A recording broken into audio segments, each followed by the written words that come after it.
Uang jamaah haji yang selalu jadi gorengan. Masalahnya bukan hanya tentang ibadah haji yang dibatalkan, tapi diapakan sih uang jamaah haji yang sudah terkumpul sejak lama? Menteri Agama baru saja mengumumkan ibadah haji tahun 2020 ini ditiadakan. Alasan Menteri Agama pemerintah Indonesia masih belum mendapat kepastian dari pemerintah Arab Saudi. Apakah Mekah sudah dibuka atau masih tutup? Seperti kita tahu, sejak awal Mei ini pemerintah Saudi menutup negaranya dari kunjungan warga negara lain karena pandemi COVID-19. Saudi memang rentan sekali karena posisinya yang menaungi tempat suci agama Islam, sehingga di sana menjadi pusat pertemuan jutaan orang dari seluruh dunia. Kalau negaranya tidak ditutup, warga Saudi pasti banyak yang bisa ketularan. Sebenarnya bukan hanya karena belum ada kepastian dari pemerintah Saudi saja.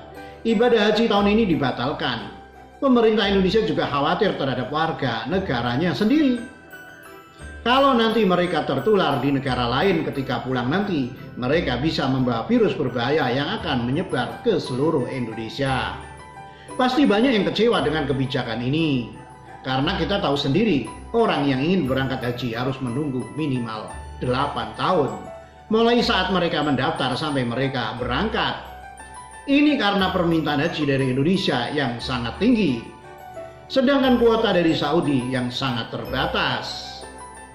Tapi demi keselamatan diri sendiri, mau bagaimana lagi? Toh bukan kali ini ibadah haji ditunda. Menurut sejarah pelaksanaan ibadah haji sepanjang 14 abad secara Islam, sudah 40 kali ditunda. Penundaan ini karena banyak faktor, mulai krisis politik, perang, dan juga pernah karena wabah seperti sekarang ini. Permasalahannya sekarang bukan hanya tentang ibadah haji yang dibatalkan, tapi diapakan sih uang jemaah haji yang sudah terkumpul sejak lama? Seperti kita tahu, masalah uang jemaah haji yang terkumpul itu selalu menjadi gorengan. Ketika Jokowi sedang giat-giatnya membangun infrastruktur, banyak isu yang digoreng kalau uang jamaah haji dipakai untuk membiayai pembangunan jalan. Dan seperti biasa, isu selalu membahas sentimen agama untuk menjatuhkan kredibilitas pemerintah. Sebagai informasi saja, uang jamaah haji Indonesia dikelola Badan Pengelola Keuangan. Badan Pengelola Keuangan Haji atau BPKH yang baru dibentuk tahun 2017. Dan sekarang ini total jumlah uang jamaah haji yang dikelola BPKH sebesar 125 triliun rupiah. Uang ini tidak mengendap di bank, tapi disalurkan dalam bentuk investasi syariah yang likuid. Dan jemaah haji mendapat dana manfaat dari hasil perputaran itu. Catat ya, jumlah uang yang besar itu selalu menjadi sasaran empuk korupsi. Kita mencatat ada 2 mantan menteri agama yang terkena korupsi penyelewengan dana haji. Waktu pemerintahan Megawati dan waktu pemerintahan SBY. Nilai korupsinya juga tidak tanggung-tanggung, sampai 1 triliun rupiah. Untuk mencegah korupsi itulah Jokowi kemudian membentuk badan khusus pengelola dana haji yang bernama BPKH. Jadi pada dasarnya uang jamaah haji berupa tabungan bertahun-tahun itu tidak hilang. Ada dan dikelola secara benar oleh badan yang dipercaya. Jangan percaya deh dengan isu-isu uang jemaah haji dipakai untuk hal yang macam-macam, termasuk dikorupsi segala. Dan berita sementara yang saya dapat, jamaah haji yang batal berangkat tahun ini akan diikutkan pada tahun depan.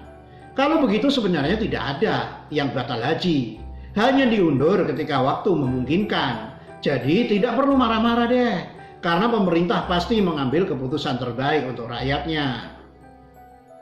Saya jadi teringat pesan dari orang bijak yang pernah saya dengar. Ibadah itu sejatinya adalah niat dan usaha. Ketika niat dan usaha itu tidak kesampaian karena ada situasi yang tidak memungkinkan, ibadah itu sebenarnya tidak batal. Tuhan tetap menghitungnya sebagai amal. Karena niat dan usaha adalah kewajiban manusia dan hasil adalah hak yang maha kuasa. Kamu bahkan sudah berhaji ketika niat dan usahamu berjalan. Meskipun secara fisik tubuhmu tidak berada di tempat ibadah yang kamu inginkan. Kalau kita sudah memahami makanya akhirnya kita paham bahwa nilai haji adalah nilai spiritual, di mana kita meninggalkan keduniawian, meninggalkan semua materi, dan menyerahkan diri kita sepenuhnya kepada Tuhan, sebagaimana hamba kepada penciptanya. Gua udah kelihatan bijak kan? Seruput kopinya kawan. Penulis buku dalam secangkir kopi. Dilansir dari tagar.id. Sekian. Bye.